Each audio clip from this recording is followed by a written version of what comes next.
صوبائی کابینہ کا اجلاس وزیر اعلیٰ بلوچستان سرفراز بگٹی کی زیر صدارت ہوا۔ یہ کافی طویل اجلاس تھا، اسی کی وجہ سے بریفنگ کے لیے آپ کو کل مدعو نہیں کر سکے اور آج بلایا ہے۔ گزشتہ روز بلوچستان کابینہ نے زرعی کمانڈ ایریا کی جو ترقی ہے اور پانی کے درست استعمال کے ساتھ ساتھ ادارہ جاتی جو استعداد کار ہے اس میں اضافے اور آبی مصدقہ انفارمیشن سے متعلق Balochistan water resource development sector programme کے لیے فنڈز کے اجرا کی منظوری دے دی ہے اور یہ پروگرام ورلڈ بینک کے سافٹ لون کے تحت پورا کیا جائے گا۔ اس پروگرام کے لیے ورلڈ بینک نے گورنمنٹ آف بلوچستان کو کہا تھا کہ وہ انہیں یہ لون فراہم کر سکتے ہیں اور دیگر 3 صوبے بھی خواہش مند تھے اس لون کے حصول کے لیے، لیکن بلوچستان صوبائی کابینہ نے یہ فیصلہ کیا کہ وہ اس سافٹ لون کو ایکسیپٹ کرے گی اور اس پروجیکٹ پہ عمل درآمد کرے گی۔ اس کے علاوہ بلوچستان صوبائی کابینہ نے policy guide lines for trading in carbon markets کی بھی منظوری دے دی ہے، جس کے تحت وفاقی سطح پر جو کاربن کے مارکیٹ کے ورکنگ گروپ بنیں گے جس میں 4 صوبوں کی نمائندگی ہوگی اور باہمی مشاورت سے جو کاربن ٹریڈ کی پالیسی ہے وہ بنائی جائے گی۔ سندھ کی حکومت کاربن ٹریڈ پر پہلے ہی کام کر رہی ہے اور بلوچستان حکومت اب اس پہ کام کا آغاز کرنے جا رہی ہے۔ یہ پالیسی اسی سلسلے کی ایک کڑی ہے۔ اس کے علاوہ گزشتہ حکومت میں ایک میمورنڈم آف انڈرسٹینڈنگ سائن ہوا تھا سابق انٹرنیشنل کرکٹر شاہد آفریدی کے ساتھ، جس کے تحت سریاب روڈ پر ریڈیو پاکستان کی جو اراضی ہے وہاں پر ایک کرکٹ اکیڈمی قائم کی جانی تھی، تاہم ریڈیو پاکستان اور جو اس کے ملازمین ہیں ان کی جانب سے عدالت میں ایک مقدمہ تھا، اس مقدمے کی وجہ سے اس منصوبے کا آغاز نہیں ہو پا رہا تھا۔ ریڈیو پاکستان بھی ایک قومی ادارہ ہے اور لازمی سی بات ہے انہیں کسی وجہ سے اس زمین کی زیادہ ضرورت ہوگی، تو کسی تنازع میں پڑے بغیر صوبائی حکومت نے یہ فیصلہ کیا ہے کہ اس کرکٹ اکیڈمی کو متبادل جگہ پر تعمیر کیا جائے گا اور اس کی منظوری بھی صوبائی کابینہ نے دے دی ہے۔ اس کے علاوہ ایجوکیشن سیکٹر میں صوبے کے دور دراز علاقوں کے جو اسکول ہیں ان میں جو بنیادی سہولیات کی فراہمی ہے اور معیار تعلیم کی بہتری کے لیے ورلڈ بینک کے تعاون سے $100 ملین کے 5 سالہ منصوبے کی منظوری دی ہے۔ اس منصوبے کے تحت معیار تعلیم کی بہتری، اسکولوں سے باہر بچوں کو اسکولوں میں داخلے اور جو فاصلاتی مسائل ہیں جو اسکولوں کے دور ہونے کی وجہ سے اسٹوڈنٹس پہنچ نہیں سکتے، اس کے لیے ٹرانسپورٹ اور دیگر اقدامات کیے جائیں گے۔ اس کے علاوہ صوبائی کابینہ نے بلوچستان فاؤنڈیشنل لرننگ پالیسی کی بھی منظوری دی ہے۔ یہ پالیسی بھی تعلیمی اصلاحات کے تسلسل میں صوبے میں معیاری اور فروغ تعلیم اور شرح خواندگی میں اضافے میں معاون ثابت ہوگی۔ بلوچستان کابینہ نے ٹیچرز کے تقرر، تعیناتی اور تبادلے سے متعلق ریگولیٹری ایکٹ 2024 کی بھی منظوری دی ہے۔ یہ ایکٹ جو ہے ٹیچرز کی عارضی جو بھرتی پالیسی ہے اس کو قانونی حیثیت دینے کے لیے لایا گیا ہے۔ کابینہ کی منظوری کے بعد یہ ایکٹ بلوچستان اسمبلی میں پیش کیا جائے گا۔ اس ایکٹ کے تحت جس بھی ٹیچر کی اپوائنٹمنٹ جس یونین کونسل میں ہوگی وہاں سے اس کا تبادلہ نہیں ہو سکے گا۔ وزیر اعلیٰ بلوچستان سرفراز بگٹی نے مقامی سطح پر میرٹ کے تحت بھرتیوں کے عمل میں شفافیت لانے کے عزم کو دہرایا ہے، جس سے تمام کابینہ نے اصولی طور پر اتفاق کیا ہے۔ بلوچستان کابینہ کے سامنے لیڈیز پردہ کلب کی بحالی اور گرلز گائیڈ ایسوسی ایشن کے پاس جو انسکم روڈ پہ عمارت ہے اس کی لیز کے لیے دوبارہ جو ہے درخواست آئی تھی۔ اس کے متعلق کمیٹی قائم کر دی گئی ہے اور کمیٹی اپنی سفارشات مرتب کرے گی۔ صوبائی کابینہ نے مشروط طور پر اس کی لیز کو جو ہے نا کمیٹی کی رپورٹ کے ساتھ منسلک کرتے ہوئے منظوری دی ہے۔ اس کے علاوہ گزشتہ روز بلوچستان صوبائی کابینہ میں صحت کی اصلاحات کے حوالے سے صوبائی وزیر صحت اور سیکٹری صحت نے ایک تفصیلی بریفنگ دی اور گرینڈ ہیلتھ الائنس کے جو مسائل تھے اس کے متعلق بھی تفصیلی گفتگو ہوئی۔ اس کے حوالے سے جلد ہی صوبائی وزیر صحت اس سلسلے میں ایک پریس کانفرنس کریں گے اور جو اصلاحات کابینہ کے سامنے رکھی گئی ہیں ان اصلاحات کے متعلق میڈیا کو صوبائی وزیر صحت اور سیکٹری صحت بریف کریں گے۔ بلوچستان کابینہ نے پاکستان پیٹرولیم لمیٹڈ کے ساتھ جو لیز معاہدہ تھا اس میں توسیع سے متعلق مشروط منظوری دے دی ہے۔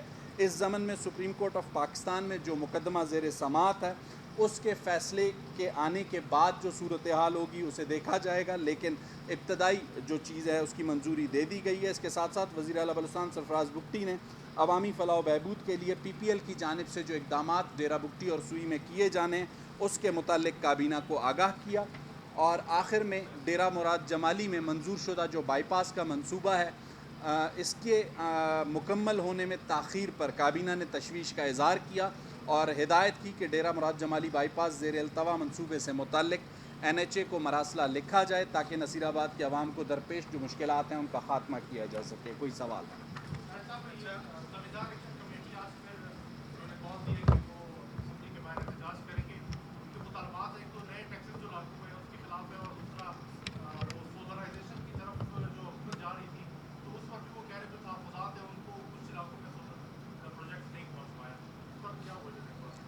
دو باتیں ہیں. سولرائزیشن کے حوالے سے صوبائی حکومت نے جو فنڈز مختص کیے تھے اس سے اس کی ابتدا ہو چکی ہے. اب مزید فنڈز وفاق سے آنے ہیں اور اس کے سلسلے میں وفاق کے ساتھ 2 میٹنگز ہو چکی ہیں اور اس پر جلدی پروگریس ہوگی. لیکن اگر صرف ڈیلے کی وجہ سے تو اس کا وجہ میں نے آپ کو بتا دی. دوسرا ایگریکلچر ٹیکس کا آپ نے سوال کیا. ایگریکلچر ٹیکس دیکھیں ایک قانون ہے, وہ اسمبلی میں پیش ہوا ہے, متعلقہ قائمہ کمیٹی کو بھیج دیا گیا ہے. منتخب اراکین اسمبلی اس پہ بحث کریں گے.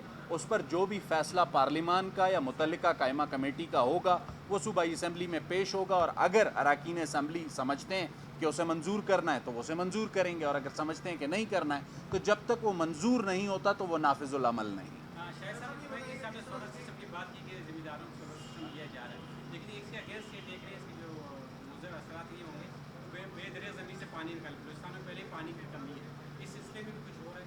دیکھیں اس سلسلے میں طویل بحث و مباحثے کے بعد تمام چیزوں کی اسٹڈیز کے بعد اس سولرائزیشن کا فیصلہ کیا گیا تھا. یہ سولرائزیشن آلریڈی موجود ہے. اگر آپ میں سے کوئی کہے کہ اس منصوبے کے آنے سے پہلے یہ پانی نہیں نکل رہا تھا تو میں اس سے آپ سے اتفاق نہیں کروں گا. دوسری بات, جو بجلی کے مد میں سبسڈی فیڈرل گورنمنٹ اور صوبائی حکومت دے رہی تھی وہ اس کی کاسٹ سے کہیں زیادہ تھی. تو یہ تمام چیزیں ایگریمنٹ ہونے سے, معاہدے پر عمل درآمد سے پہلے اسٹڈی گورنمنٹ کر چکی ہے. صاحب یہ بتائیں کہ بلوچستان میں ایک بندہ پوچھ لے. اسلام ہے, پہلے تو یہ تھا کہ چند اسلام ہے, منشیات کی کاشت ہوتی تھی, اب تو صبح بھر کو سے لعنتی لپیٹ میں لے لیا. اب کلاک ڈویژن سے لے کے اب کوئٹہ ڈویژن, پھر لورائی ڈویژن, بلوچستان حکومت کا اس بارے میں کیا فیصلہ ہے, کیوں ان کے خلاف کارروائی نہیں ہو رہی؟ اینٹی نارکوٹکس فورس کے ساتھ اس سے پہلے قلعہ عبداللہ میں کارروائی کی گئی تھی. کچھ دن قبل کلات میں ایسی اطلاعات موصول ہوئی, وہاں بھی ڈسٹرکٹ ایڈمنسٹریشن نے پوست کی کاشت کو تلف کیا ہے.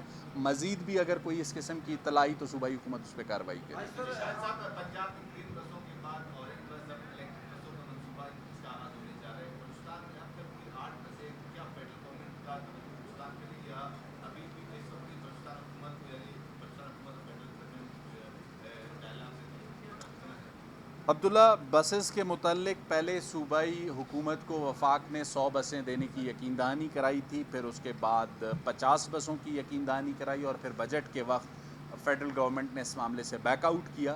تو جو اویلیبل ریسورسز تھے اس میں صوبائی اسمبلی میں جب بجٹ پیش ہوا اس میں واضح طور پہ بتایا گیا تھا کہ تربت اور کوئٹہ میں اس میں ایڈیشن کی جا رہی ہے اپنے وسائل کے ساتھ. لیکن ہمیشہ چیف منسٹر ایک بات کرتے ہیں سرفراز بگٹی کہ وفاق کے ساتھ جو معاملات ہیں انہیں پولائٹلی لیکن فرملی ٹیک اپ کیا جائے گا. آئندہ آنے والے بجٹ میں ہو سکتا ہے دوبارہ اس مسئلے کو ٹیک اپ کیا جائے اور وفاق سے اس کی مدد لی جائے. سر الیکشن کمیشن کی طرف ضمنی انتخابات کے بارے شروع جاری کر دیے گئے ہیں کوئٹہ کلات کے علاوہ, کیا سمجھتے ہیں کہ گورنمنٹ کی طرف سے لائن ایڈمنسٹریشن آپ دیکھ رہے ہیں کس قدر امن و امان کی تیاری ہے, کس قدر تیار ہے گورنمنٹ کے حوالے سے, 44 نافذ کی گئی ہے نہیں کی گئی ہے, کیا صورت حال ہے؟ دفاع 144 کے نافذ کرنے کا اعلان آج سے چند روز قبل پریس کانفرنس میں کر چکا تھا. دوسری بات, الیکشن کمیشن جس دن کا الیکشن ڈے ہوتا ہے ڈسٹرکٹ ایڈمنسٹریشن اس دن صوبائی حکومت کو نہیں الیکشن کمیشن کو رپورٹ کرتی ہے. پانی کی ضرورت کو پورا کرنے کے لیے جنرل مشرف کے دور میں ڈیٹر واٹر سپلائی اسکیم کا جو حصہ تھا مانگی جان ضلع زیارت کی تعلق جسے 2017 میں شروع کیا گیا تھا, 2022 میں جسے کمپلیٹ ہو جانا چاہیے تھا 7 ارب روپے کی لاگت سے, جسے 9 ارب میں تبدیل ہو جانا چاہیے تھا. 9 ارب روپے کا اضافی خرچ اس پر کیا گیا, لیکن اس کے باوجود 2022 سے اب تک اسے نہ تو مکمل ہو سکا. اس کی وجوہات کیا کیا ہے؟